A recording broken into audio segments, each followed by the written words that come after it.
Hi, I'm Alaina, and this is Rig Rundown. On today's Rig Rundown, we're taking a look at the Sherwood cabinet table saw. A table saw is the heart of any woodworker's workshop. For joinery and fine woodworking applications, you need your table saw to be rock solid, reliable, and accurate. The Sherwood cabinet saw ticks all of these boxes and more. It's a powerful machine with a 3 horsepower motor.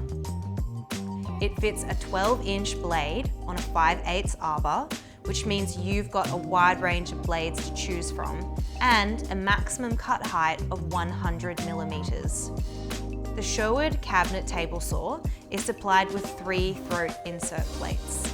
The standard plate, a zero clearance plate, and a dado plate which accepts a dado stack up to 15 millimeters wide. There are 2 rail lengths available. The 30-inch rails allow a maximum cut of 760 millimeters, while the 50-inch rails give you a huge 1230 millimeters to play with.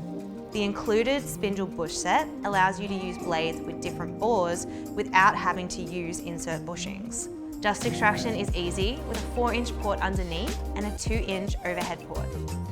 Due to the power rating, the Sherwood cabinet saw does require a 15 amp plug. Like all Sherwood machinery, the Sherwood cabinet saw comes with a 5-year warranty as standard. For more information, click on the links below. Don't forget to like and subscribe, and I'll see you again next time.